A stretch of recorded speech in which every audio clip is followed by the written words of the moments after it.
The meeting is Wednesday, May 5th, 2021, 7 p.m. It's virtual.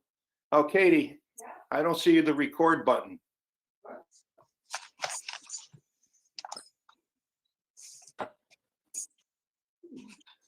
Hang on, gang. Join. Usually it's right up here, yeah. Lock meeting.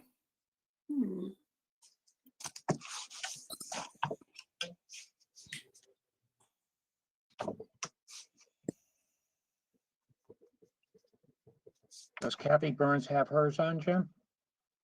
I'm on. How about your She's recording? on. I usually have the record button. Does she? It's not showing up on my screen. I don't control a record button. I just listen. Okay. Yeah, it's usually here. Can you move the screen down? No, it's not that. Can make it bigger. Oh, boy. I can hear you folks. Yeah, we're trying to get there's a record button that I'm supposed to energize at the beginning of the meeting. I'm sorry, I don't know.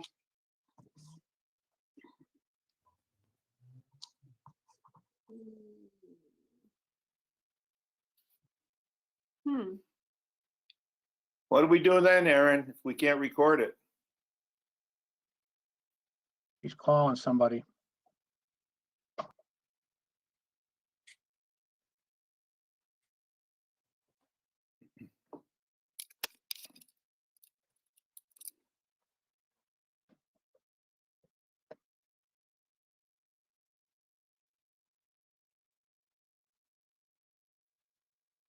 Jim, while we're waiting, I have a question. So I logged on around 6:45, but I just got let in, whatever it was, 5 minutes ago. Was the meeting room number wrong, or what happened? You were on the wrong meeting. I was on last month's meeting. That was my problem. That's why I couldn't get So on. you hadn't opened the meeting. So I hadn't Yeah. opened this tonight's meeting. When I first logged on, it said Amy Torrey is the host, and I did the right number, and then all of a sudden it was like magic, 7:05. Everybody's face popped up like magic. That's about Same the here, same. Jennifer. I was the exact same thing. Okay, all right. Well, he was in last month's meeting and he logs in under Amy's sign on. So as soon as he logged in, it let everybody in.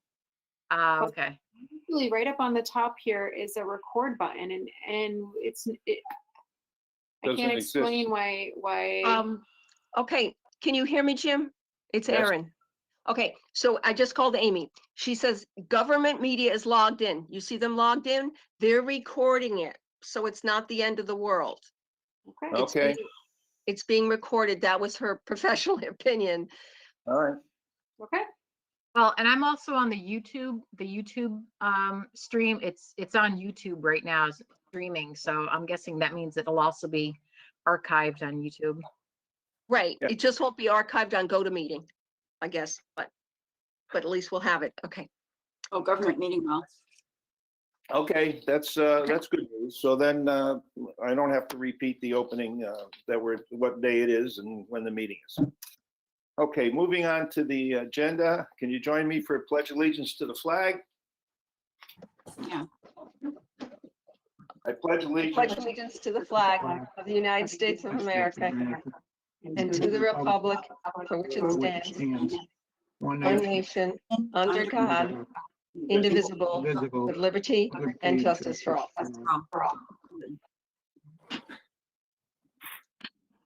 Okay, roll call. Ally, Eileen McKean? Nick, Nick Kern? Jennifer, Jennifer Passeretti. Bob, Robert Simon. Simon, Michael, Caruso? okay. Deborah, Deborah Phillips. I think that's all that's with us tonight. Of course, Aaron. Aaron O'Hare, environmental planner. Okay, Is Robert All right. Simon, did he chime in? He's here. Robert. He's I here. see. That's Robert affirmative. Simon. Yes, Yeah. Robert he's Simon here. is here. Yes.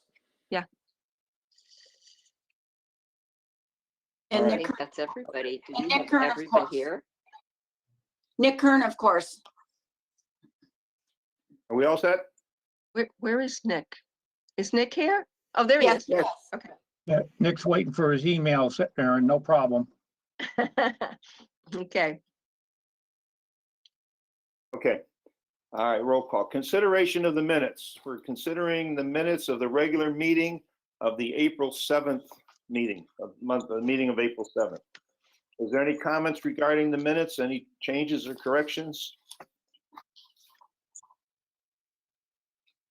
If not, I'll entertain a motion to approve. Deborah Phillips. I'd like to make a motion that the minutes of the regular meeting on April 7, 2021 be approved as submitted.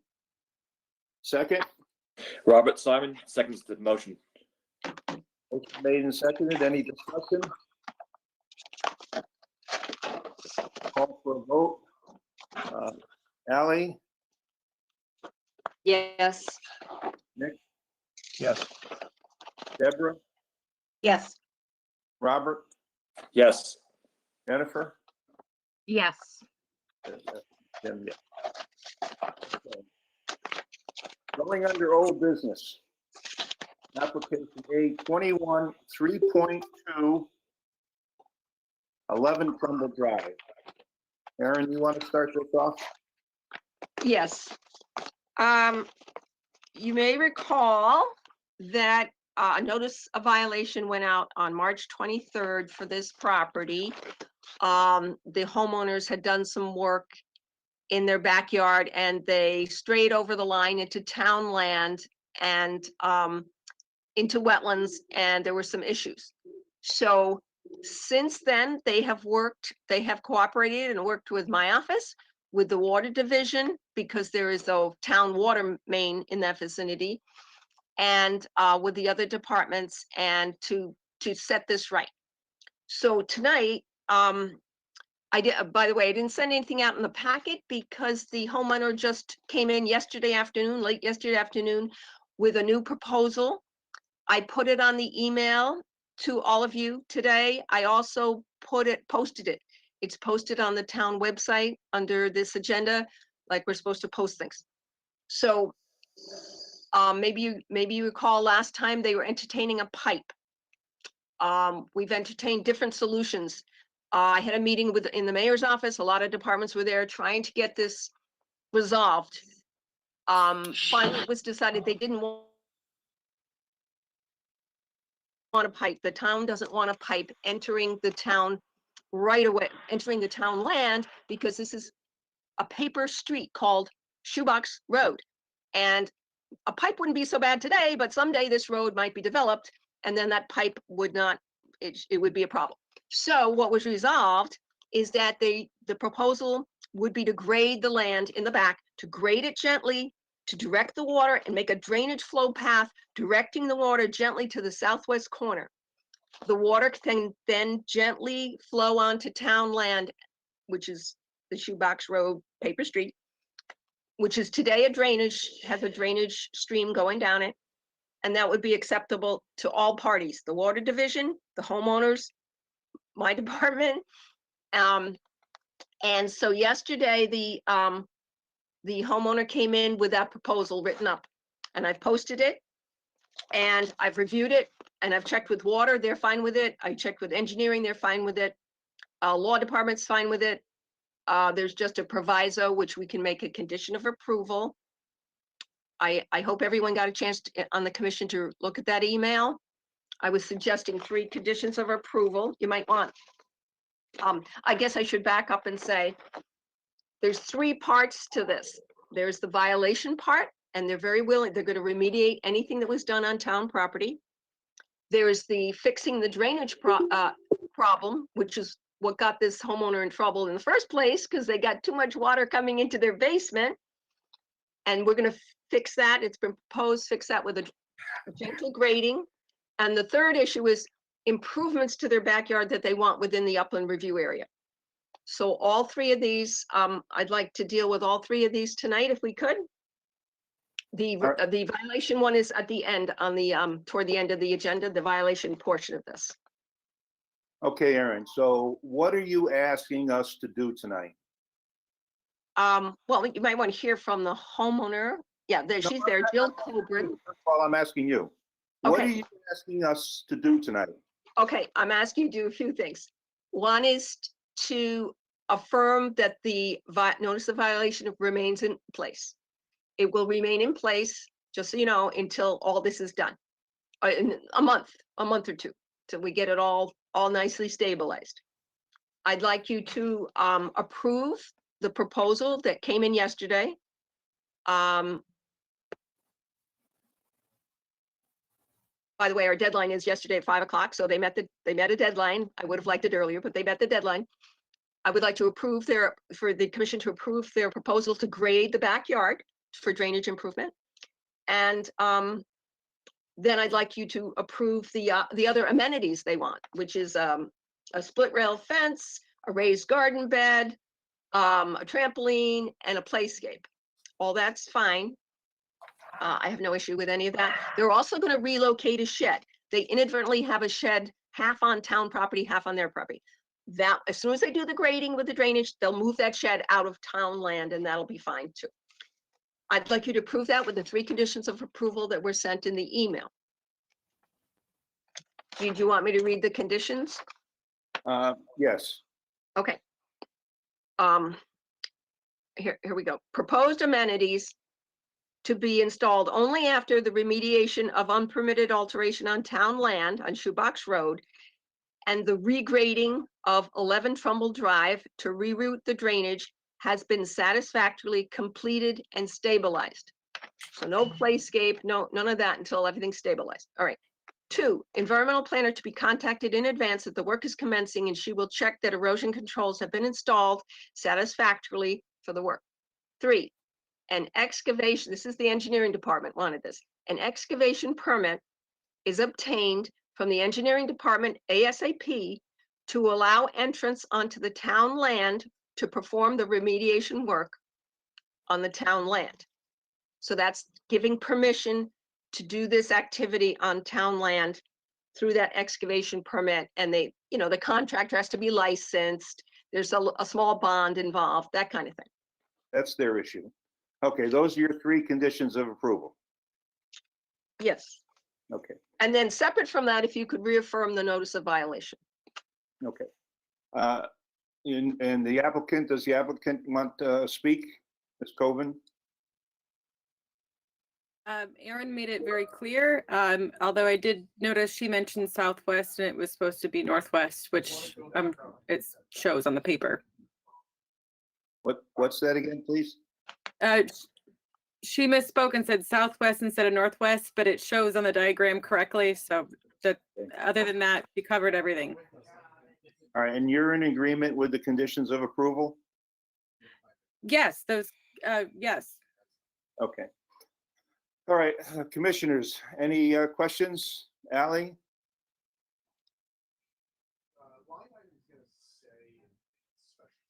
You got any concerns, Ally?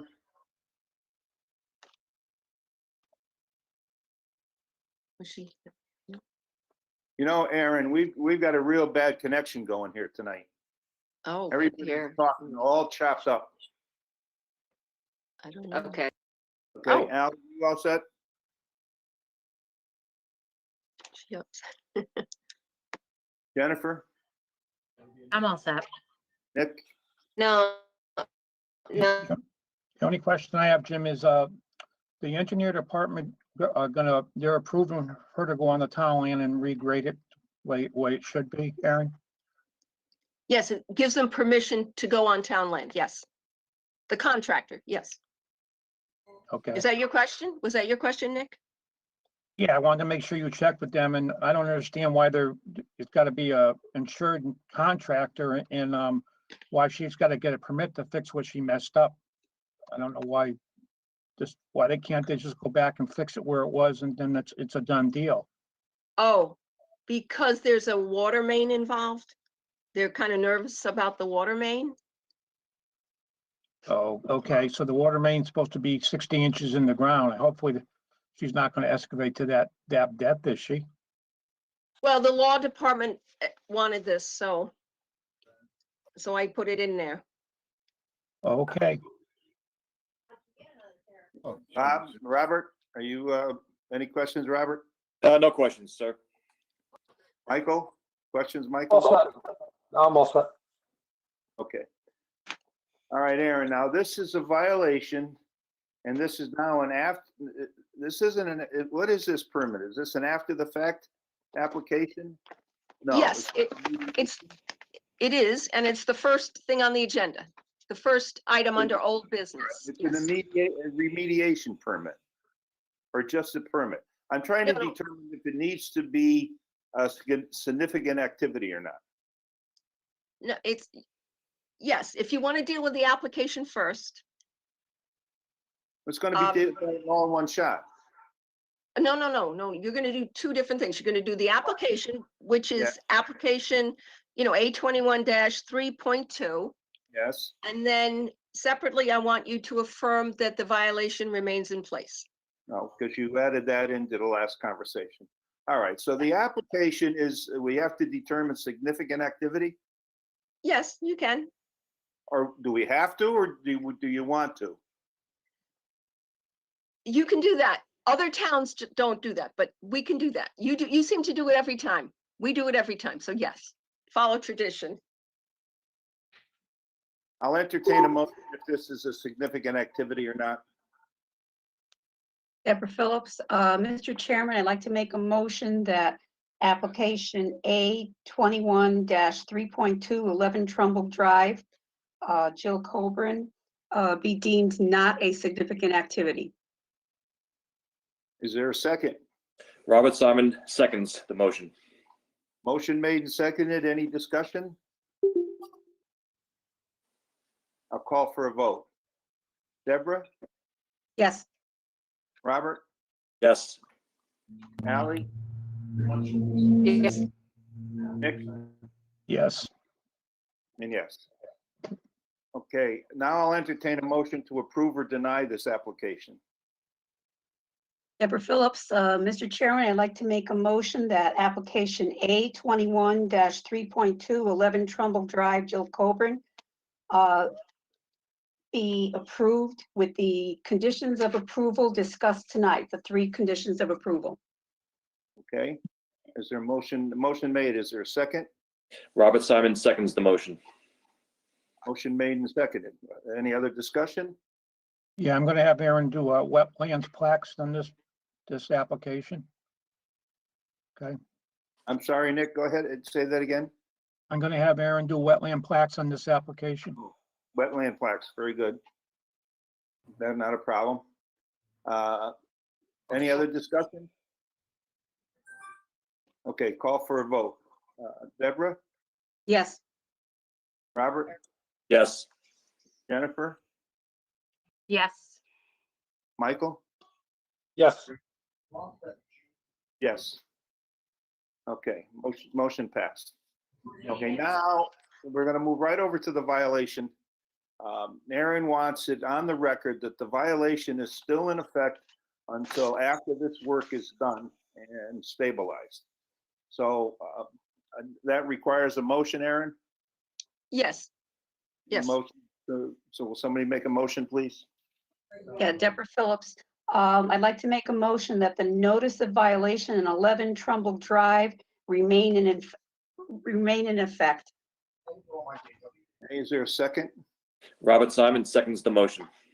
Okay, motion made and seconded. Any other discussion? Call for a vote. Deborah, Yes. Robert, Yes. Nick, Yes, Michael? Yes. Jim, yes. Okay, that takes care of Jill Coburn. Right, now, Aaron, I've got to tell you, I don't know if there's something wrong, but it's an awful chopped up meeting tonight. People's voices are not coming through very smoothly. Oh, everybody? I'm missing most of Valley's. Deb Phillips was talking and the picture was not moving. You're in and out as far as choppiness. I don't know what the problem is. I don't know if it's GoToMeeting on our end, but everybody's having a little, I don't know if I'm being heard smoothly from everybody or not. So, Yes, but you. I hear you good. Yes, Chair Vitale, you're heard. I'm getting, yeah, you're good. I'm getting everybody. See, that conversation I did not understand. Yeah, Eiley, do you have another device in the room or something in your room on another device? No, I don't, I mean, my phone's sitting here, but I don't have it, so that shouldn't be it. I don't know. Something going on, because everybody's got a little bit of it. Okay, going on to item 2 on the agenda. Application A 21-3.3, 475 Williams Road. Okay, Aaron, you want to start? Oh, okay. If you could give me a sec.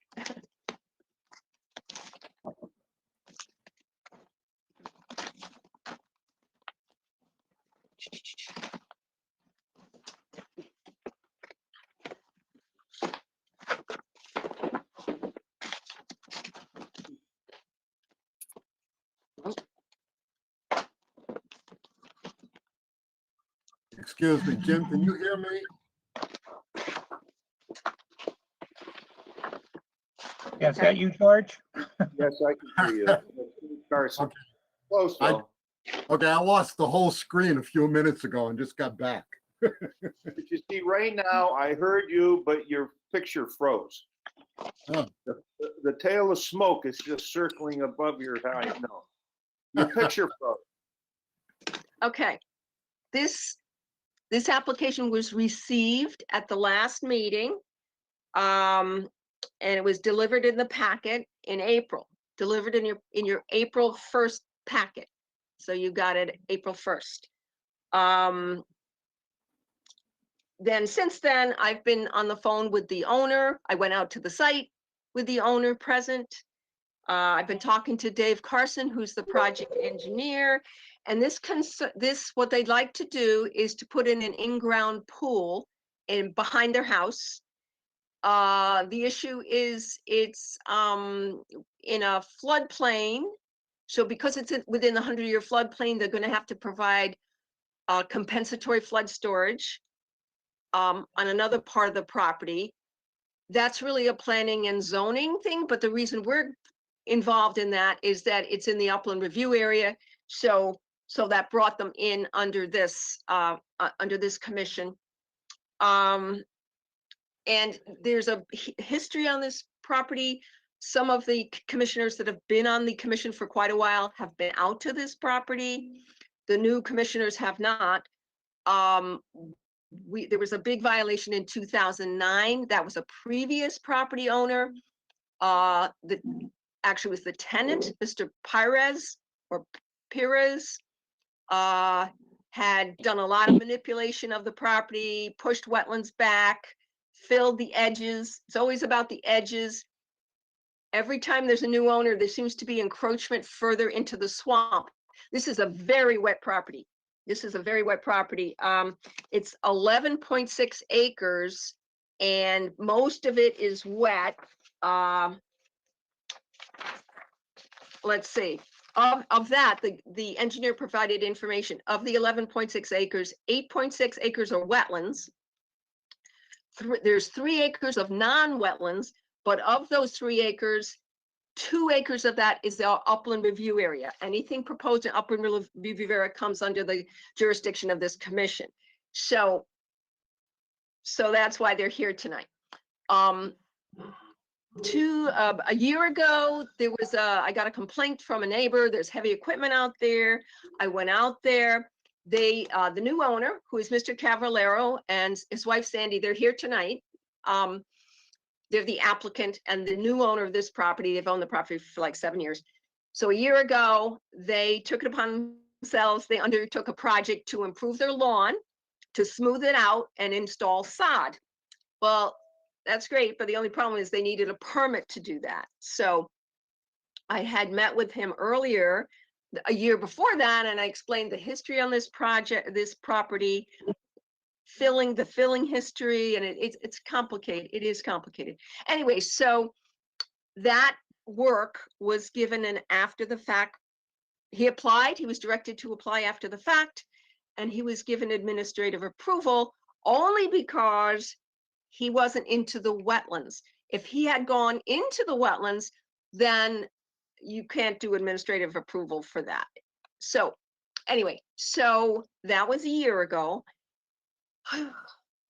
And here we are today. And I went out, like I said, with Mr. Cavallero a few weeks ago and took photographs. I sent that out in my environmental planners report. I sent out photographs from a year ago for the unpermitted activities with the lawn improvement project, which took place all around the house. And then I sent out pictures that I took 2 weeks ago in my environmental planners report. And I haven't heard back, just so you know, I haven't heard back from the engineering department yet. I'm waiting there for their comments regarding the I want them to review the calculations for the floodplain issues and so on. I did check with the engineering department, did give me a map a year ago. The floodplain lines do line up. So the applicant has given correct floodplain lines. No discrepancy there. We are still waiting for a wetland report, as I put in my report. David Lord did the new mapping this December, but we don't have a wetland report yet.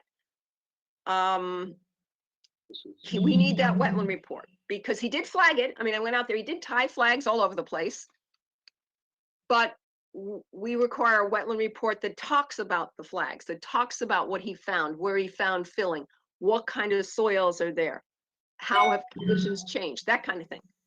So I depend on that. And when I get that, I can compare it to the very detailed site investigation that was done by the previous soil scientist, Tom Petrus. And I can compare apples to apples. Right now, I don't have that report. I guess bottom line is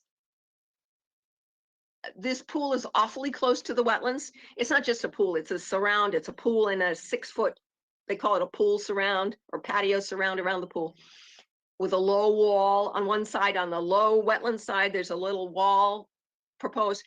It's awfully close to the wetlands. It's like 10 feet from the wetlands with a silt fence right up against the wetlands. So I would like to see this pool pushed back toward the house.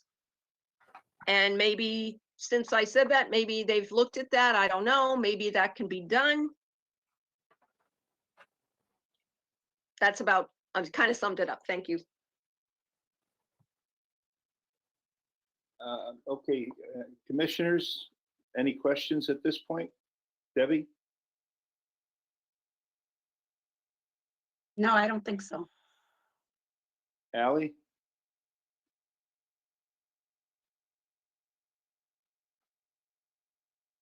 You can't hear anything.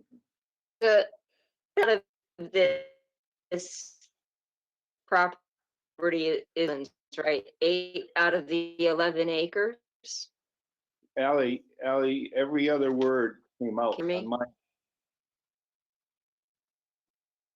I guess not. Try again, Ally. Never mind. Okay, Jennifer?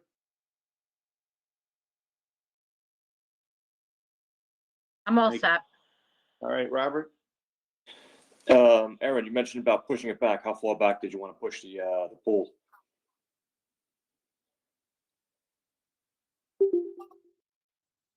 I can't hear you.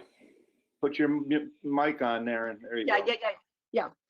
I was kind of hoping the engineer could take a look at that because there's certain parameters. For instance, they have to stay 25 feet away from their well. So that pushes them one way. Then they can come back a little bit toward their fire pit. They built a new fire pit. They can come back toward in that direction. I don't know, maybe they can push it back 20 feet. I don't know, maybe they've looked at that. maybe they don't want to. I don't know. Okay, Michael? thanks. Any comments, Michael? Presentation was fine. I'm good with that. Okay, Nick? Aaron, you talked about, the septic reserve area. Yes, Is it- Right, have they addressed that issue? with you? I haven't heard back from the applicant since I sent the report out. The report was posted on Friday. I haven't received any information from the applicant since Friday. All right, and what, can you tell me what your basic reason is for wanting to kick it back because it's too close to the wetlands? Or you just, I don't understand Yes. why we're gonna move it back 20 feet. Yes, because it's too close to the wetlands. Yes, and they have room. If there's room, why not put it back at least, a little bit? That low wall is 10 feet from the wetlands. We don't typically, I've been here 16 years with the town. We don't typically approve an in-ground pool that close to wetlands. I also don't know if they dig down for that in-ground pool, they're gonna find, I think it might be wet down there. That's one thing I asked them to look at. Is that an issue? Do you have to drain it or put in footing drains, or how does a pool company deal with that? I don't know. We'll find out. And one other thing we talked about was spoils from the pool. Did you address this with them too? Where the spoil is gonna go from the pool? Well, they proposed to put it on the other side of the property, just temporarily, in a hole that they're digging for the compensatory flood storage. They have to dig that pool, they gotta dig a hole on the other side of the property, and then they're planning to store that pool excavation material in there. I believe it's temporarily stored in there and eventually taken off site, but we have to confirm that. Well, is it gonna be in a bladder, or is it just gonna dig a hole and let it run into the hole? Because my understanding is the spoils are supposed to be contaminants, and they're supposed to be handled separately than just regular stormwater or runoff water. Did I miss something here? Well, why would it be contaminated? Because of the chlorine, the fluorine, and all the other good things that you dump in your pool so you have clear water. Isn't some of that stuff hazardous to the environment? Okay, maybe I misunderstood. I thought you meant when they go out there to dig the hole for the pool, it's not contaminated the day they're digging it.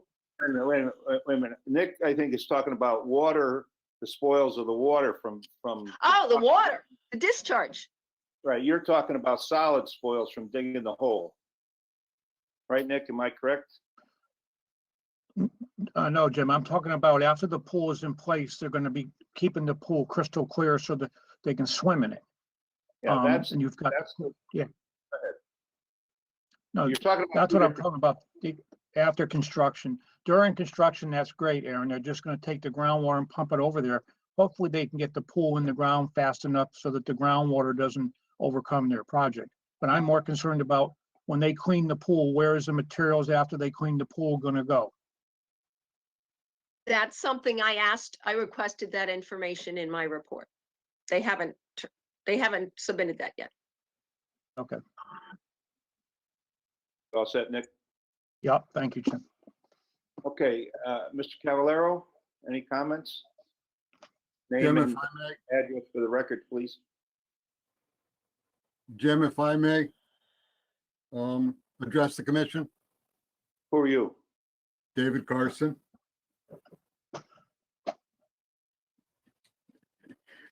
Okay. Good evening, commissioners. Can you hear me fine? Yes? Okay. So for the record, David Carson, one of the principals of the OCC group, representing the applicant, Scott and Sandy Cavallaro.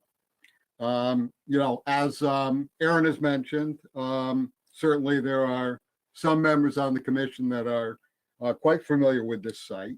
It is a little less than a 12-acre residential lot, which is improved with a single-family home on an island of upland soil in the center of the lot, and the proposal is for an in-ground swimming pool, which will fall within the 50-foot buffer, also partially within the 100-year floodplain. Because of that, we're proposing a compensatory rain garden as opposed to just digging a hole in the ground to provide the 46 cubic yards of storage loss. Since that has to occur within the 50-foot buffer, we came up with the idea of let's make it a rain garden, a shallow rain garden, which would actually provide some enhancement and diversity to the existing buffer, as opposed to just simply providing potential flood storage. We haven't, as Erin said, we got her comments on Friday. We haven't responded to any of the comments because what we would really like is for the commission to set up a site walk, to go out to the site and discuss the location of the pool and the location and feasibility of our proposed rain garden, rather than trying to address specific details only to find out that possibly the meat and potatoes of the application are, not in accordance with what the commission would like to see. I would appreciate it if we could do that. The pool itself, the low height wall on the pool, except for one little spot, it's 25 feet up gradient from the wetlands. The proposed rain garden is also 25 feet up gradient from the wetlands. Both locations were specifically chosen because of grading. The pool could potentially be slid a little closer to the house. Right now, the pool surround is 10 feet from the existing patio area that Erin mentioned has a fire pit in it. So the pool could possibly be moved 5 feet. If that makes a difference when we're out at the site, we certainly have no problem entertaining that. The same is true with the rain garden. If there was a feeling out in the field that reshaping it or slightly relocating it was a better alternative, we would be happy to do that too. But most of the specifics, we would prefer to address once we had a firm pool and rain garden location. And I think it would be invaluable to be out in the field. There are a couple of things in Erin's report that weren't mentioned, and they're hard to describe unless you're out there. I believe there's a pile of debris, which has vegetation on it, which has pushed the flag wetland line out. Whether that debris has been there more than 7 years, I have no idea. Doesn't look like debris. There's a small portion of the existing lawn that actually, a little triangle of flagged wetlands adjacent to where the pool is. It's lush lawn. How long that lawn has been there, I certainly can't attest to that either, but it's kind of a picture's worth 1,000 words out there to see where the flagging actually is and where these two proposed activities are to go. Nick, with regard to your one specific on the pool water discharge, I personally don't have a pool, so I can't attest to this as an expert. I did a little research, and what I've discovered that when you backflush a pool, you have to stop the chlorination process for 3 days. And once you've stopped that for 3 days, the pool water is clear water, which can be discharged on up gradient lawn area and allowed to filter down gradient from there.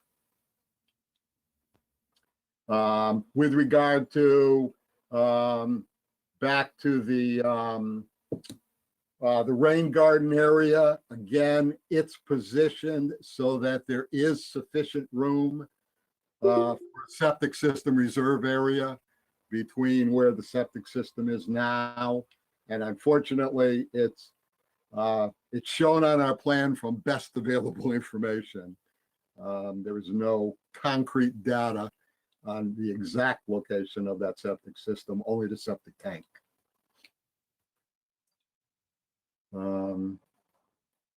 That kind of sums it up, but I think it would be beneficial for all parties to actually go to the site and discuss some of these issues in more detail and get a consensus as to what the commissioners would like us to do. Let me ask you this. There's a lot of talk back and forth about the pool and how it's going to function and backflow and rain gardens. What is this application really looking for? A pool close to the wetlands, is that correct? Correct. That's all this amounts to. How close you can get the pool to the wetlands? Right. That's the question. Or how much land is away from the wetlands? Right. I mean, is the person going to go and look and see a beautiful yard? And I understand it's magnificent. And I'm sure this gentleman's going to make the pool magnificent also. But what is the real issue here? It's you're building a pool in the upland review area. Right. And so Right. by going out there and looking at the area, it's going to change it? Well, I honestly don't know. I don't know if the commission has any specific concerns with regard to the specific placement of the pool or the rain garden. You know, is like I said, it's conceivable that the pool could be moved 5 feet. It's where it is because the low side, in order to make the area level, right now the low side of the pool surround, there's a 3-foot high wall. If the pool was to be moved up gradient, either that wall would conceivably have to possibly become a foot higher, or there would have to be on the high side a little foot wall to lower it down a foot. Okay, let me move on. What? Let me move a little bit. Commissioners, would you like to go out and visit this site? Now that we know the real crux is just locating a pool in the upland review area. Debbie? Yeah, I wouldn't mind taking a look. Okay. Jennifer? You know, if the other commissioners feel, I personally don't need to, but if the other commissioners are going to do it, then I'll go with them. Hey, Michael? Same opinion. I don't need to, but if the other commissioners are going to go, that's fine. Hey, Ally? Yes, I'm game to go. Nick? I've been there before and I saw the pictures that Aaron gave us. I'll go. If the rest of the commission is going to go, I'll go, but I'm, whatever you want to do, Jim, is fine. Okay, Robert? Yes, I'd like to go and take a look at it. Okay, there seems to be enough interest in going to take a look. But please keep an open mind that we're looking at putting a pool in an upland review area. And we can determine from there. Okay, now what state's available for everybody?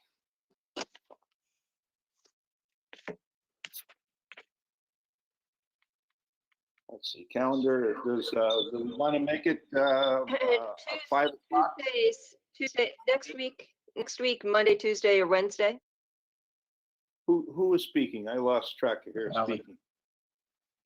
Ally was. Ally? Sorry. What? Am I breaking up when as do much as I was before? And maybe a tad less, but what did you say about what's available for you?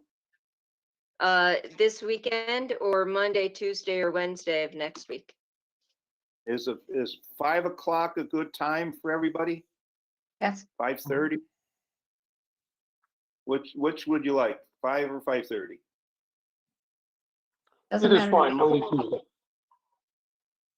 Nick, it's up to you, 5 or 5:30? Let's do 5:30. That way everybody gets a chance to change their work clothes and that doesn't screw you up. Which day are Okay, we how about- talking about? How about Tuesday, 5:30, May 11th? I can't do it on Tuesday. I can do it Monday. Okay.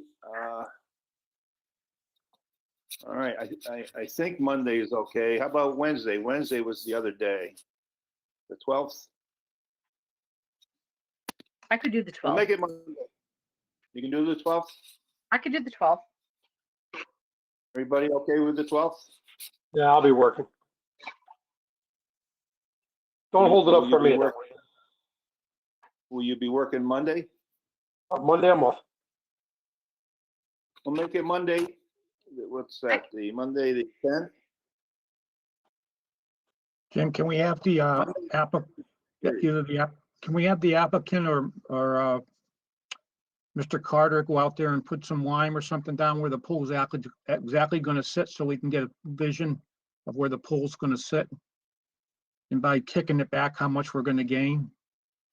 Is that possible, Mr. Carson? Yeah, I'll either do that or put some stakes in or something, yes. Yeah, 4 corner stakes or whatever. Okay, Right. All right, so it's set for 5:30 Monday at the site. Is that in agreement with everybody? Everybody understand that? Yes. Okay, now, David, I want you to understand, Aaron's got a pile of conditions here, or questions. You know, I don't want you to totally ignore them. absolutely not. Site investigation, but fortunately, it's only next week. I don't want to drag this application out because I'm sure the applicant's going to lose his spot on getting his pool if this happens. Okay, All right, so don't let this thing drag out. Get the answers that Aaron's looking for, and then we'll go and see what's at the site. okay, very good. Okay. Application is tabled going forward. Okay, let me get my agenda here. Okay, next on the agenda is application 821 4.1, 119 Whitney Road. This was a shed. Aaron and I went over this, and we decided that administration approval could take care of it. Okay, the next on the agenda is A21 4.2, 4A Research Parkway. 6 Research LLC is the owner. Okay, is this your turn, Dennis? It is. Good. Yes, sir. I begin. Okay. Thank you, Mr. Chairman, members of the commission. My name is Dennis Senaviva. I'm an attorney with the Senaviva Law Firm.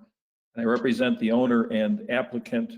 One of the members or managers of that entity, Ken Quartuccio, is here on your site. I'm also with Mike Ott. Mike Ott is the project engineer. Michael will be making the majority of the presentation, Mr. Chairman. He's from Summerhill Civil Engineers. This is a vacant 3.2 acre parcel of land in the IX zone. You may recall that we were here on December 5th, 2018, about, what's that, 2.5 years ago, a little less, for the abutting parcel 6 Research Parkway. Similar size piece, just a little bit smaller. Again, the exact same use. The proposal is to build a automobile storage facility. 6 Research has been developed. My client has purchased the abutting parcel for A Research. The concept or the idea is to expand his business to include another new building, smaller than the one approved for 6 Research, but it would be entirely for automobile storage. There would be no office space in this new building. The environmental planner's report that you've received, and I've gotten a copy, is dated April 30th. It describes the jurisdictional questions. You'll note that there's no wetlands on site, no watercourses on site, but there is, based upon your jurisdiction, there's the new impervious area that exceeds the 20,000 square feet threshold. Aaron does point out that there's a vernal pool across the street at 5 Research. You may be familiar with 5 Research Parkway, Mr. Chairman. And so, Thank you. And so Mr. Ott will explain how the water flows and what we're doing, hopefully, to improve the quality of the water leaving the site.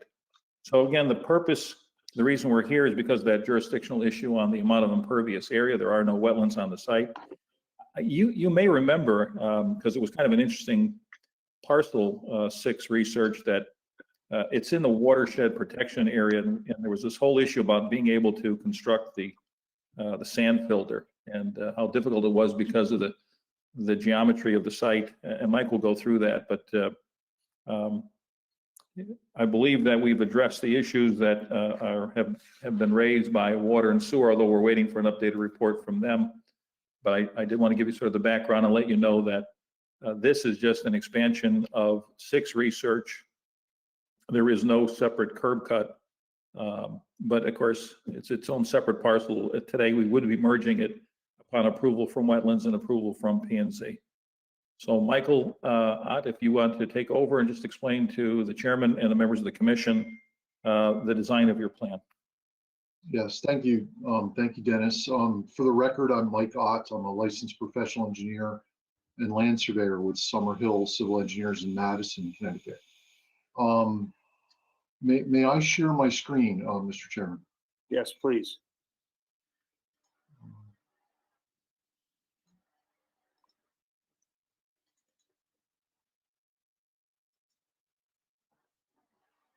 Oh, looks like I have to be allowed.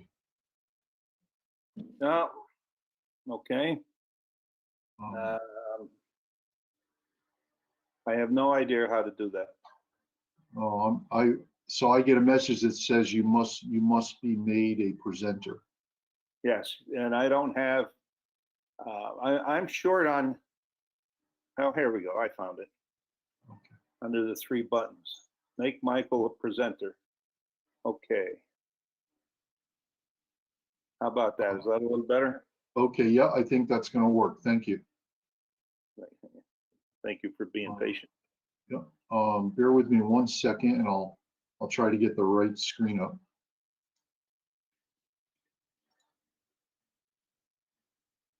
Okay. Can the commission see my screen now? I can. Yes, Robert. Yes, Okay. yes, it's good. Yes, Okay. good. Okay. Thank you. So this is just a Google aerial image of the site. Interstate 91, if you can see my cursor moving, and Research Parkway. This exposed soil area is 6 Research Parkway when it was under construction. This aerial photo must have been taken when our previous application was under construction. And this green area, this vegetated area, is the current site, 4A Research Parkway. So I think I can switch screens again without stopping sharing, I hope.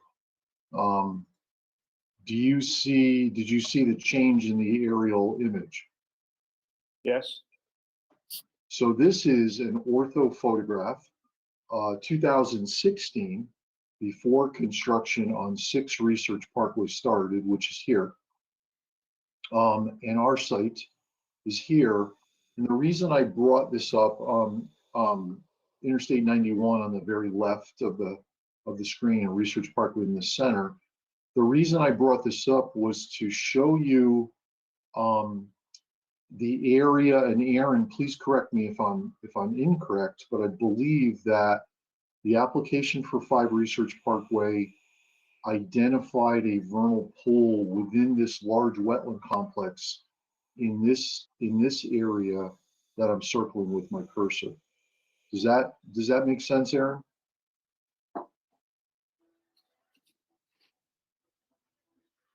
So this is 6 Research Parkway today, already developed. This is our site, and I believe that this is the area that was identified as a vernal pool. So I'm gonna come back to this in a second, and I'm gonna switch to our plan set. Hopefully, you'll be able to see that also. So our proposal is to construct a 6,000 square foot storage building on the site. Some 55,700 approximately square feet of pavement area. Car carriers will be parked in this area, if you can see my cursor, in this area. And employee vehicles will park along this edge of the pavement. The size of the pavement area is needed for the operation of the car carriers. The car carriers are, I think Mr. Partuccio is in the meeting with us, I believe, and please correct me if I'm wrong, Ken, but I believe the car carriers are some 80 feet or so in length. So they're very large vehicles. They need a lot of room to maneuver and turn around. Is that correct, Ken? Yes, 80 feet to 85 feet. Thank you. So that's driving the large size of the pavement. Storage building in the corner. It will have power and communication facilities to it. No water, no sewer, sanitary sewer. Just a storage building. The storm water management. I'm sorry. I'll back up for a second. There will be an 8-foot height chain link fence around it, just like the fencing that you see at 6 Research Parkway that was put in. On the front side, on the street side, there will be a decorative fence rather than a chain link fence. There will be parking area lighting, same lighting that was used on 6 Research Parkway. That's really the extent of the improvements other than the stormwater management system. So it's really the building, the large parking area and maneuvering area, fencing, and parking area lighting. The stormwater management system consists of just a new pair of catch basins and storm sewer that will direct stormwater runoff to a flow diversion manhole that will separate out and direct the water quality flow through an oil grit separator into the stormwater sand filter and then into this large stormwater management basin.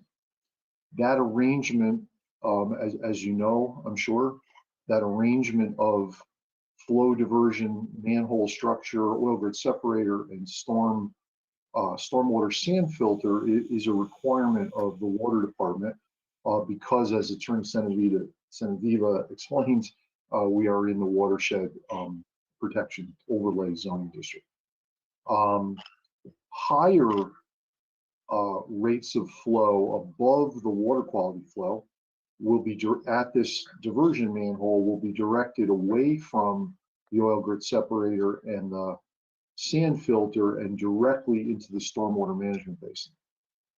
So the sand filter, the oil grit separator size, and the sand filter size and its storage volume have been designed to treat just under an inch, computed just under an inch of rainfall depth over the complete pavement area. So the pavement area is, again, 55,700 square feet approximately. So this water quality system is designed to treat just about an inch depth of rainfall runoff over that entire pavement area. The building roof is not directed to the stormwater management system. It will be directed to the west and will flow over a relatively flat graded area that slopes in the direction of 4th Avenue and allowed to infiltrate. The water department has suggested in their review comments that the building roof not be connected to the stormwater management system. Similar, we did the exact same thing on 6 Research Parkway. The building roof water does not go into the stormwater management system. So the oil grit separator and the sand filter take care of air quality, and the larger stormwater management basin controls peak rates of discharge.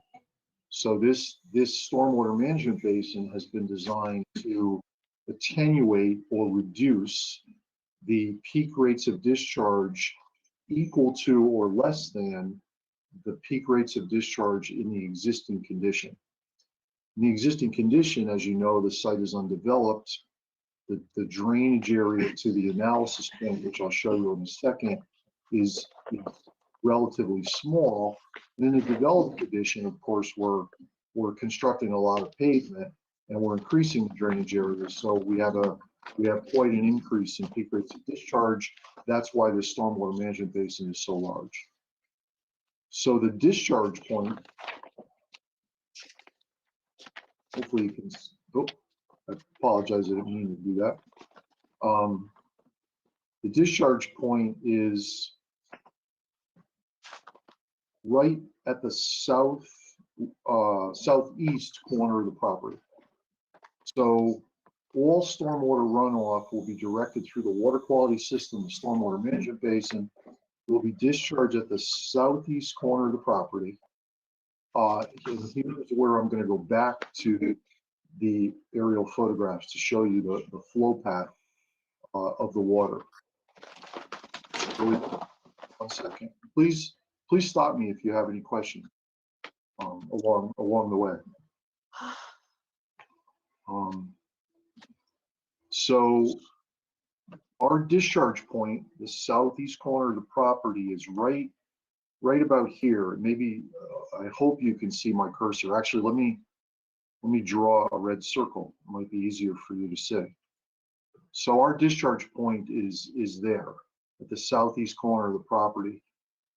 When water leaves the site today, and when it will leave the site in the developed condition, it flows southerly into this lawn area, which is the current stormwater detention area for this site, for this adjoining site. So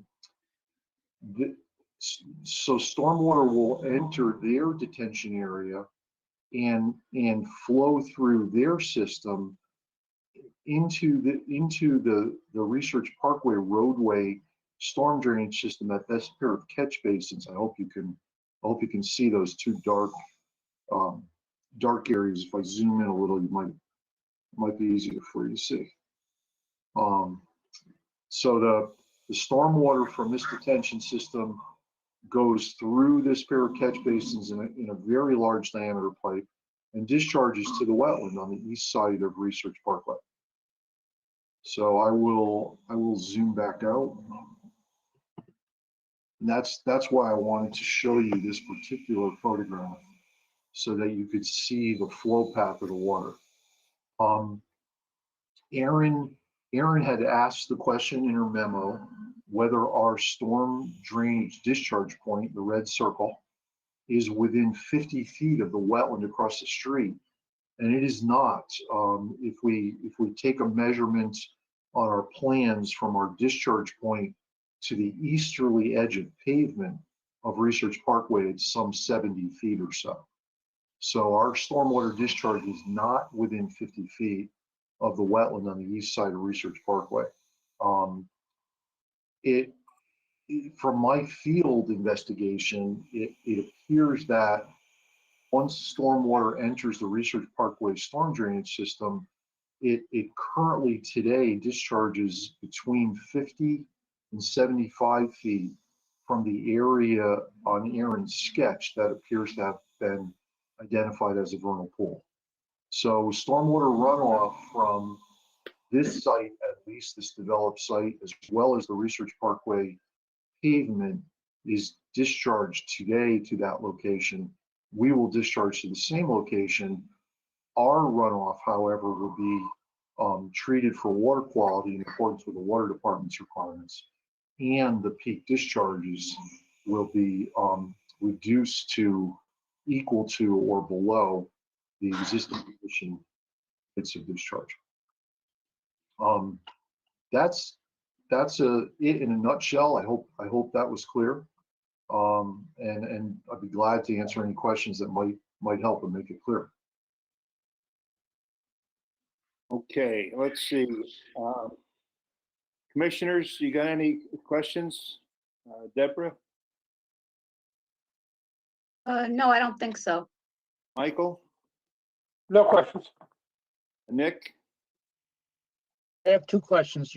He talked about the water running to the west towards Thorpe Road or Thorpe Avenue, whatever it's called. Is that going off your property onto somebody else's, or is that staying within your property bounds? It drains today towards Thorpe Avenue, and it will in the developed condition also. And if you bear with me a second, I'll tell you the distance that it has to travel from the building to the to Thorpe Avenue, or actually to the street line, if I can. I believe it's a good 100 feet. But it's property that the applicant owns. Yes. Correct. Oh, yes, correct. The applicant, so this is a through lot. It has frontage on Thorpe Avenue on the west and Research Parkway on the east, yes. So the roof water will travel over 100 feet before it enters the right of way of Thorpe Avenue, not the pavement, but the street, but the right of way. Okay, my other question was, previously on the other lot, I thought we were, it was talked about, was there'd be no cars parked on the site. It was just gonna be for storage of the trucks for transporting or moving or whatever. Is this gonna change on this site? Are there gonna be any cars unloaded and put in the parking lot? Oh, you mean cars that are being transported? I follow you, not employee cars. Ken, would you be able to answer that question? Yes, sir. Yes, there will not be any cars parked on the pavement at all. That was the reason for this additional building, is so that any cars could be parked inside that warehouse. Okay, thank you. Okay, who did I miss? Robert, No questions, sir. Jennifer? No questions for me. Okay, did I miss anybody? I have Ally? questions. Oh, sorry. Ally, I have yes, no Ally? questions. I have no questions. All right, Mr. Chair, is that you, Aaron? yes, Go ahead, Aaron. can I go? Yes, Can you hear me? now Oh, I okay. can. So I have questions for Mr. Ott. So the question is, when the roof flow is discharging toward the west, toward Thorpe Avenue, is it going over stone or grass? How does it travel those 100 feet? Is there a provision for it? A swale or something? No, we actually don't want a swale. It's just a uniform slope, and it's partially lawn and partially brush and woods today, and that will remain the same. So it'll travel over a relatively mild sloped vegetated surface, over 100 feet before it leaves the property. So it should have the opportunity to All right, so you're going to leave the natural vegetation there that's there today? Yes. Okay. Yes. And my other question was, if you could clarify, when you're going to discharge your stormwater into the right of way of Research Parkway, which is allowed, that's That's how it was done. That's how it's done over there in that boulevard. It was provided for that. Right. But then that water goes into the property to the south. Didn't those people design their basin accordingly for their own flow? In other words, isn't it giving too much water to won't it overcharge their system? That's a very good question, and I should have covered that. And let me show you. I did in a way, but I didn't really give you enough detail. Hopefully you can see this. So if you remember, I had said our stormwater management basin is designed to attenuate or lower the peak rates of stormwater discharge to be equal to or less than the existing conditions. You can see from this summary table, with the exception of the 2-year, you can see under the existing condition, the 2-year flow is 0.6 cubic feet per second. And the developed condition, the very bottom row is 0.7. That tenth of a difference is not in the within the limitations of the model. It has no significance. But if you will see that if you look at all the other storm events, the developed condition is lower. The 5-year existing is 1.4, developed is 0.9, and you can read the table, the top row versus the bottom row. So if we go all the way to the 100-year,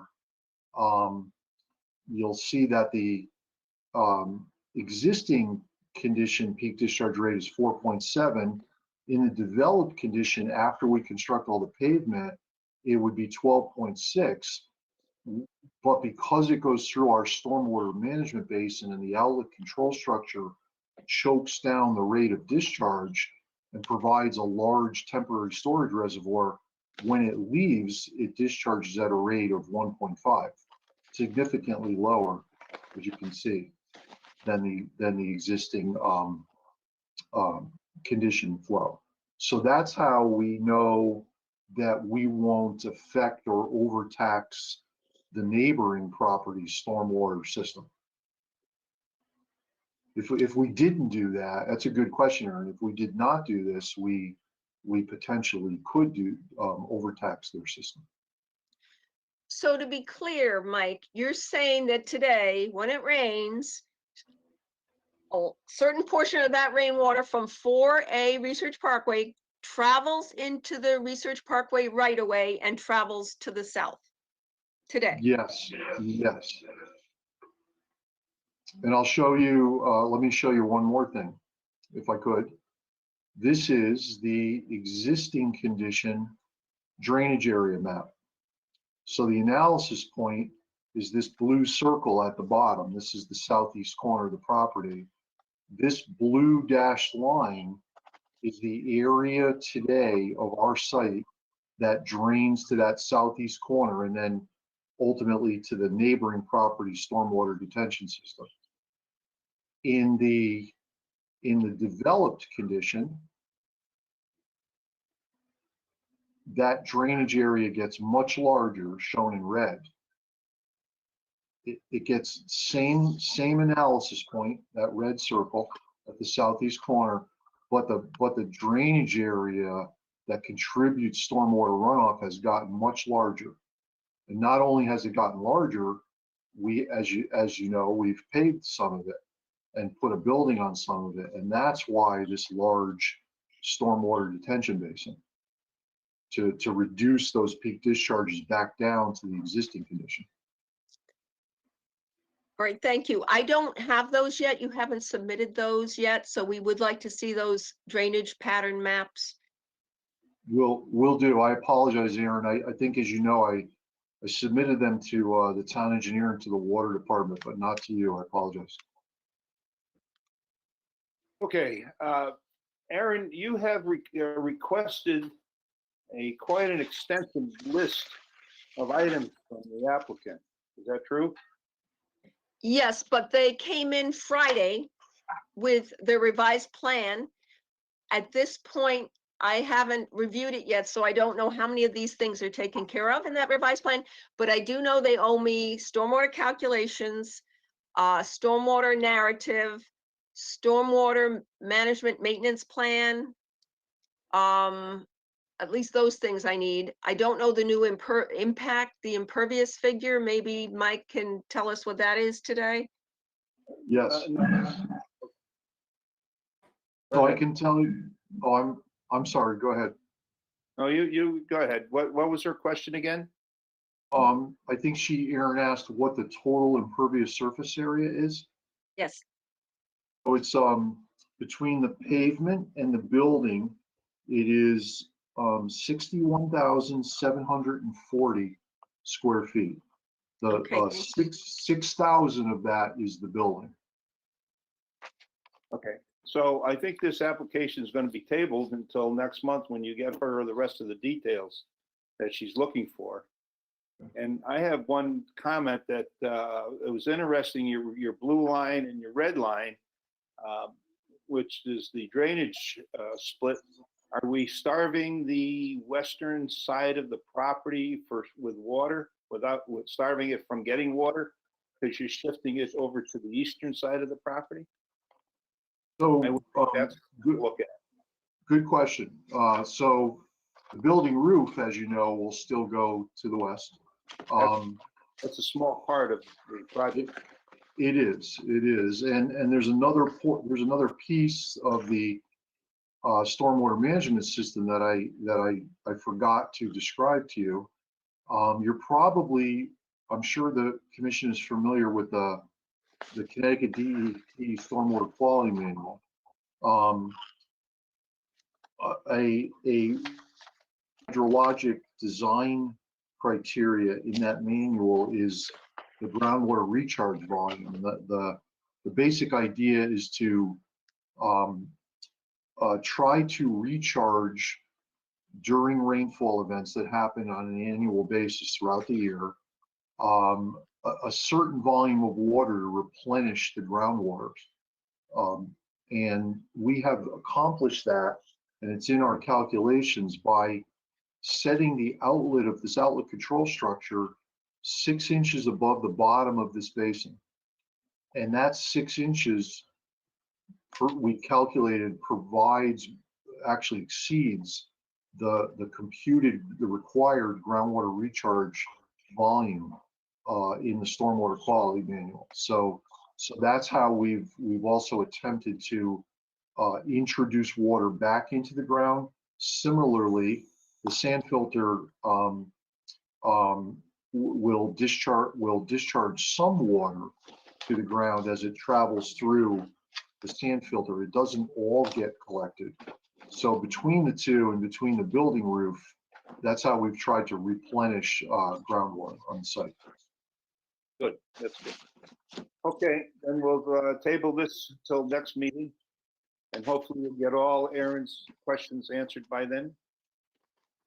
Yes, I should say that I believe although Aaron hasn't had time to review them, I believe in addressing the town planner's comments, the water department comments, and the town engineer's comments, as well as Aaron's, that we've done that, but we'll certainly provide all of that to make sure Aaron has all that so she can review it. Very good, thank you. Okay, now do you have to give it back to me as presenter? I think so. Okay, there we go. I think we're back in business. Okay. Attorney Senaviva, do you have any other comments? No, I thank you for listening and participating and giving us some direction. I think our plan is to be ready for a vote next month. Thank you, Mr. Chairman. Good, thanks. Okay. Thank you. Commissioners, we'll go on to the agenda. There is, did you receive some new applications for new business, Aaron? Yes, I have one under new business and one under the new application below that. Yes. So new business would be a request for determination of exemption. Now this it came in yesterday afternoon late. So this morning I put it up on the website, and I emailed it to the commissioners. This is from, concerns Lyman Hall High School. It's submitted by Emily Picard. She's a teacher there, and it's an environmental project. She was here. She's still, oh yeah, she's here. She's here. Would you like her to present this, or should I describe? Ms. Picard, would you like to explain to us? There you go. Thank you for putting this in, Aaron. I appreciate it. So the area between Lyman Hall High School's athletic fields and Pat Wall Field is open space. And on the Pat Wall side is municipal. On the Lyman Hall side of the river, Wharton Brook, is Board of Ed property. So I have met with Kenny Michaels and Mary Heffernan and reps from our Board of Ed, basically throwing out the idea that we would like to use this as a wildlife biology land lab. I teach in the wildlife, that's my content area in the Ag Science program. So everybody was in agreement that this would be a really good use of this property and a good, basically site where our kids can learn about ecological practices and implement them. So initially we were concerned with the invasive plant presence on the site. It's increased over the years. The amount of erosion that's happening in that area is also increased since I've been at Lyman Hall. And so we wanted to, instead of passively observing this, we wanted to take a more active role in the management of this property. So I reached out to the Southwest Conservation District and had them come out and check out the site to see if they thought this would be a viable project. And they were interested in managing some of these invasives. There is a large patch of Japanese knotweed that will slowly move downstream.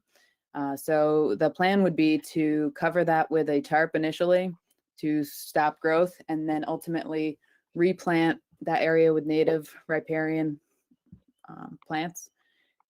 And then a farther reach would be to manage some of the more terrestrial invasives. There's a lot of burning bush, Japanese honeysuckle, mugwort that are up off of that riverbank and more into the forest, the floodplain forest there. And then a farther reach even beyond that would be to someday put in perhaps a trail, perhaps an outdoor classroom, perhaps a bird blind. Those last three are kind of big reaches and less immediate. But the invasive plant management is definitely something I'd like to see happen sooner or later. We did, Kenny Michaels suggested adding a kiosk type sign on either side of the trail. So one on the Pat Wall side and one on the Lyman Hall side, so people could see what we're doing. We're very, in my class, we're very in the community. I volunteer with the Conservation Commission a lot, and we like to share what we're doing. So educating those people that pass through there, which there are a lot, is important for us. Okay, Aaron, why would they need a permit? Because most of the work is happening in the wetlands. Maybe, I don't know, Emily, half of the work is in the wetlands, half the work would be in the upland review area, such as making a trail, such as digging out. They haven't said they're making a trail yet. Has she got an agenda? Emily, you got an agenda on your time frame? The initial time frame would be June, July, map the Japanese knotweed, later July, tarp it, and then start planting things this summer. Potentially. I have a meeting with the Southwest Conservation District Executive Director tomorrow to talk about that time frame. I mean, I don't see planting and getting rid of knotweed requiring a permit. Mm-hmm. Aaron? Well, this just came in yesterday at like 4 o'clock or so. So I haven't, Yeah, but I really don't want to wait until June. They'll be out of school. There's more things that need to be fleshed out, like the mapping. For instance, if they're going to do a kiosk, we need to have a location of that's an installation. If they're gonna do a trail, we have to, that's a permitted thing. If they're gonna do stairs, there's different Yeah, but- items that Emily cover here. Yeah, but Steve covered it in the going forward. I don't think she covered it right now. I don't think the trail and the kiosk and those things are gonna happen this year, are they? I put them on the application. That was one of the questions I asked Aaron, if I should put everything or submit separate applications. Right now, my primary concern is to do the invasives. Everything else, if the commission decides to, that you want to scratch those things for now and reapply at a later time, I'm absolutely. It would be my opinion. Yep, You I get agree. down to invasives right now, and I don't think she needs a permit for the invasives. Anything that's of construction, being a trail, a kiosk, those lines, she'll have time to get her thoughts together, plan out what she's gonna do, and get a permit in enough time to get those things done. But I'd hate to see her miss this year on invasives. Because Okay. you're worried about that. All right, to be clear, she doesn't need a permit to do the invasives. That's why she submitted a request for a determination of exemption. So exempt from permitting. She doesn't have to get the permit. Okay. So- then we're- You could approve it tonight. There's just, we'd have to clarify what was being approved tonight. And I guess I would ask, I don't exactly know what they're gonna do with these Japanese knotweed, but maybe erosion control would be necessary. I don't, for instance, if they dig them up and then we have that river floods, this is a floodplain. The one Yeah, where, Southwest like- Conservation, you got a lot of people involved here. Why does it, could Yeah. someone interested in making a motion to make this exempt, providing it's controlling invasives only? Is anybody interested in that? Deborah Phillips, Mr. Chairman, I'd like to make a motion that the request for determination of exemption be allowed if it only involves removal of the invasives. Michael And maybe Caruso. plant. And I'd say maybe planting back. They wanted to put plants in. Aaron, there's a motion on the floor. Hang on a minute. Hang on, jumping in and getting things messed up here.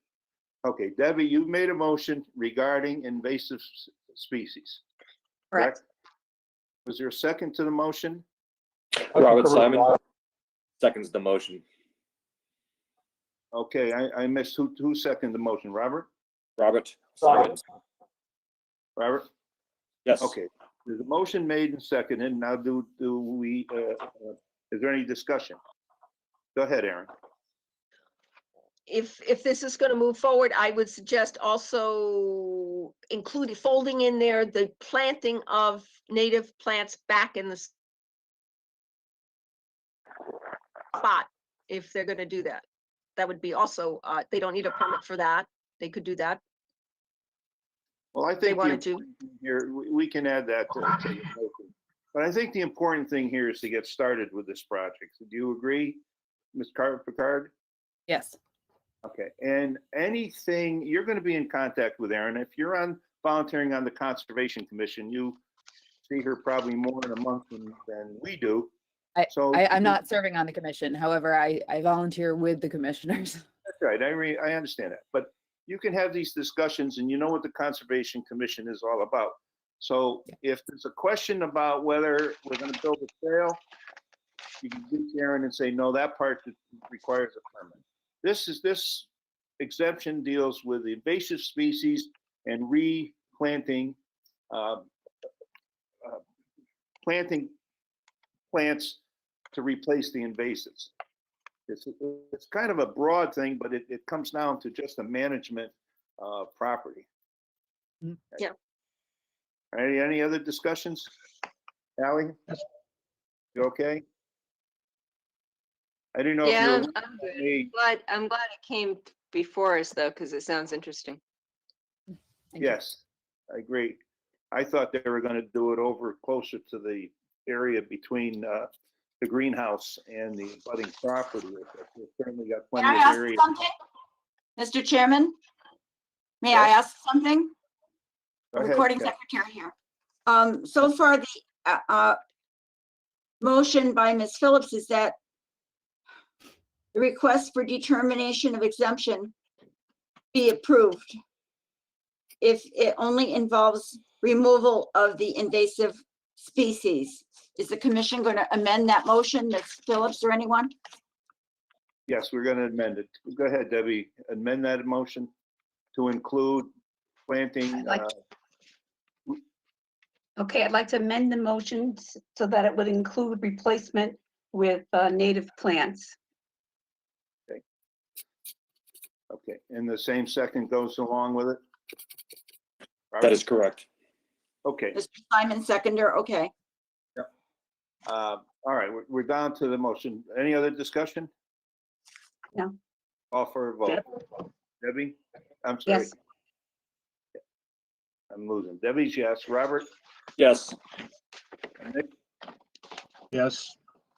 Ally? Yes. Jim?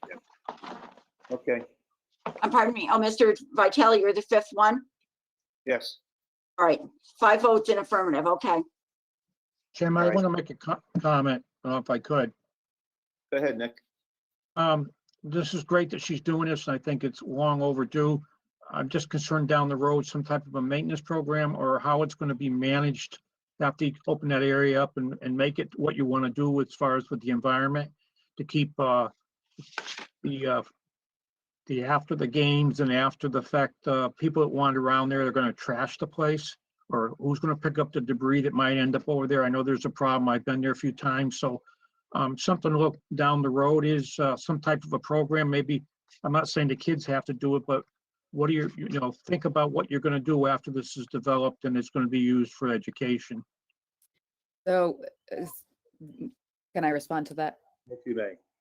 So I agree. The area is heavily used, mostly by middle school students and, community members walking their dog. But there's just so much trash back there. That's one of the reasons what really, said we got to do something. So we've been doing a lot of environmental cleanups back there over the year and taking out some pretty bikes galore, Anybody who walks over there can see the destruction. Unfortunately, without any ongoing maintenance, you're going to have invasives come back and be an issue. But I've been teaching in Wallingford for 11 years and I plan to retire here. So there will be consistent maintenance here. Good. Very good. Thank you. Anything else, Nick? No, that's it, Jim. Thank you. Okay, super. Mr. Chairman, I have a question. Yes. I'm curious, how much was the grant for? $3,000. Nice. I'm an educator myself at the University of New Haven, Department of Biology and Environmental Science. So There you We'll have to go. connect. yeah, so I'm very excited about when I heard what this project was. I'm very excited. So please reach out to us. Will do. Thank you. Thank you. Okay, next on the agenda is receipt of new applications. Aaron? I wanted to mention one that came in, Monday, I guess. And it was, it's 5 Nathan's Path for an above ground pool and 30, a little bit of the pool is in the upland review area. So they applied and I recommended its approval and the chairman did look at it and approved it yesterday, I believe, or losing track of time, but I think it was yesterday. Okay, so I just wanted to mention that qualified for administrative approval and so that's one thing there. Okay, that's it. Okay, so that's what. Is there any other applications? No new ones. Okay. All right, election of officers. I think we have a full commission here tonight, don't we, Aaron? Yes. Okay, so it's time to elect officers again. Is there I don't want to say it. Could I ask Go could I ask a procedural question? Chair Vitale, what are the specific offices that are to be up available right now? I think all of them, which are president, vice president, No, secretary. Oh, no, Yeah, that's it. no, it's I'm chairman, on- secretary. I'm understanding chairman and vice- secretary. Do you have a vice chairman or what? Yes, We got a vice chairman. You, all right, presently you do not. It was Mr. Parent before? Debbie Phillips really took his place. No? Oh, I was not aware. I don't know if we ever officially elected Deborah as Mr. Parent's replacement. I don't I've think not so. Alright. I was out noticed that. any election. So presently, I understand you have a chairman and a secretary, which is Chair Vitale and secretary is Mr. Kern. And is there to be a vice chairperson, vice chairman elected tonight also or not? Yes. So you have 3 offices open or are there more? No, Well, I think it's 3. Mr. Chairman, do you mind if I just interject? No, come on. So the count, I don't know if the message ever was related to the board here, the commission, but the town council did appoint me to being a full member back in their February meeting. So I'm not saying that I'm No, that's good information. I'm not putting my hat into the ring per se, but I am a full member now. So Oh, thank you for notifying us. Thank you for volunteering tonight too. We're just getting ready to have the election, so your name is in there. listen, I'm here. I'm here to volunteer as needed. I don't want to step on any toes, but if there's a need and no one wants it, I'm happy to do my part. That's my only goal with this entire thing. Well, it's kind of interesting, the commission, and if you float around the different town land use boards or town commissions, whether it's Wallingford, Meriden, other towns, you see different commissions act differently.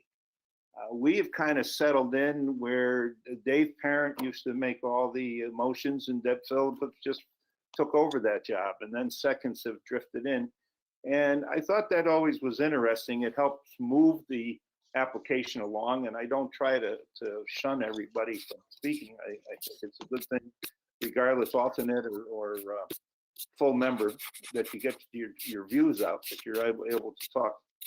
I do know they tell us that, I don't know, alternates aren't supposed to speak, but geez, you spend the time at the meeting, I think you should have some input. So now we're going to vote on election of officers.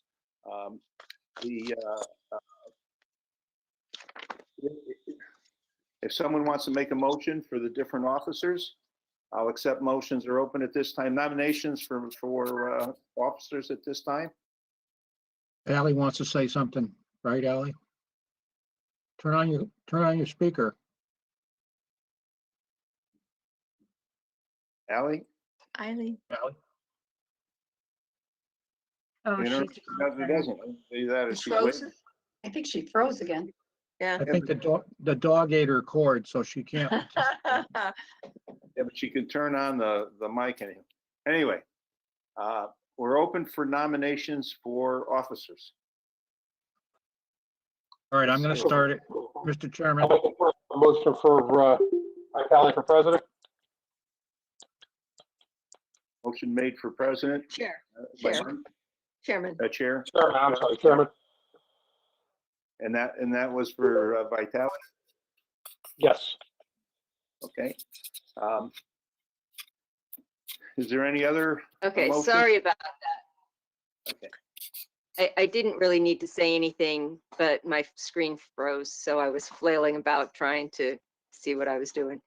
I do like actually how we roll with the one person always makes the amendments and one person always. It's a routine that, I think it does help things move faster.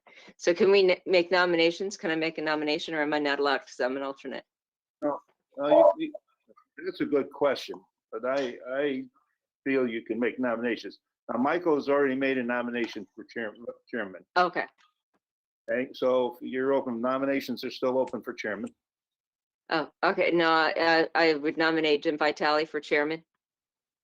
Or Okay. second, if that's what Robert did. Well, Can I I think, cast one vote? well, I think you're supposed to, we have to, the fact that if we had a secretary in place, we could have cast one vote for everybody and be done. I think What in happened this, to me? I'm the secretary. I think in this case, Thanks, Jim. that was, so the vice chairman was Dave Perrin, right then? I don't know, I lost track of that. I know you were secretary. Nominations, then the secretary can cast the ballots. But we haven't got all the ballots selected yet, but Correct. okay. All right, any other nominations for chairman? Okay, I'll move chairman. Somebody make a motion to close nominations. Make a motion to close nominations. Second? Second. Okay, Second. nominations are closed. We can vote at this time for that. All in favor of Vitale retaining chairman? Aye. Aye. Aye. Okay. Vice chairman now. I'll open up the nominations for vice chairman. This was Dave Perrin's position. So at I'd this- like to, I'd like to nominate Deb Phillips. I will second I'll that. Caruso. Deb Phillips has been nominated. There was a second? Yes. Okay, Yes. any other nominations for Deb Phillips? Or no, excuse me. Any other nominations for vice chairman? Vice chairman. Okay. I mean, Someone that's great. Move to close nominations? That's great that we're going to put Debbie into vice chair, but who's going to do the secretarial work that she does such a fine job on? That's, Well, we all wear a bunch of different hats around here, so it's okay. All right, nominations are closed. Okay, we'll entertain all in favor of Deb Phillips becoming vice chairman? Aye. Aye. Okay, Aye. the ayes pass. Okay, now entertain nominations for secretary. I Yeah. nominate Eileen McKean. I nominate Nick Kern for secretary. Second, I nominate Ally McKean for secretary.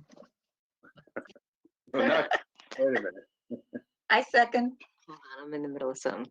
So now you have. Let me call you back. Okay, now we have two people for running for the secretary's office. I think we got a second for Nick. Nick's Yeah, I vote. did. Absolutely. I'd be happy to that. Second. Ally got a Pardon me, second and a third. Hold on. Pardon me, Deborah Phillips? Who Yes, did you I second second for secretary? I Deborah, second Clark, for Nick and Haley.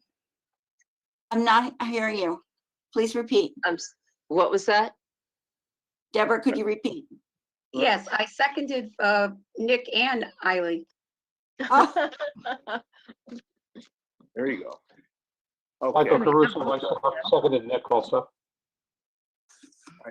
nominations are closed. Now we have a vote between two men, Eileen McKee and Nick Kern. We'll do a count. We'll go to Nick Kern first. Roll call. Debbie?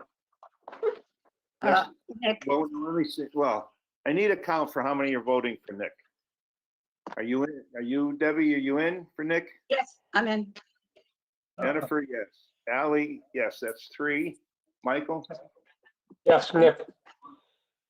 Robert? Yes. It's not a fair system. 5. I guess not. Okay. Nick's got. Nick, do you really not want to be secretary? It's not like there really is a whole lot to go on with this. No, but because I don't know, I'd rather have somebody else do it because I think you do a better job than I would. Are you resigning as secretary, Nick? If you resign as, If you look at my background, in the past year, what I've done, I'm sure you want me to resign. not at all. Right now, you've been voted secretary. If you want to resign being secretary, we can go on from there. Why don't you think, you can resign at any time. Okay, Okay, so we'll go on. So Nick by vote is the secretary. I don't Thank you, think we Nick. can find any more. Ally, great. All right, that got done. Okay. All right, Aaron, the budget, the town council was the same budget. We didn't require any increase. I think we just moved a few things around a little Yes. bit, right? Yes. Everything's okay. Okay, reports, what do we got? Reports and communication. Nothing exciting, No, there's nothing new, okay? And violations, nothing new either. nothing new. All But, right, but I will say on the violations, I don't know how many of you were aware, we have a new town planner 2 weeks ago. We have a Yes. full-time town planner. His name is Kevin Pagini. And now that, once he gets settled, I'd like to revisit these violations with him. Some of these are stalled because planning and zoning has to take action. So I think that might be promising. good. Very good. Anything else to come before us tonight? No, Okay. And let's call the meeting adjourned. Thank you. Deborah Phillips, Mr. Chairman, I'd like to make a motion that the meeting be adjourned. Is there a second? Robert Simon seconds the motion. Second, any discussion? All in favor?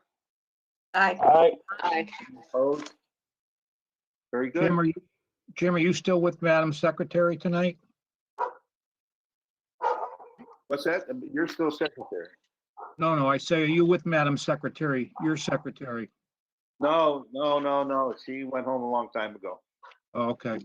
It's, I don't know how I made it through. Good thing she came over. I'd still be in last month.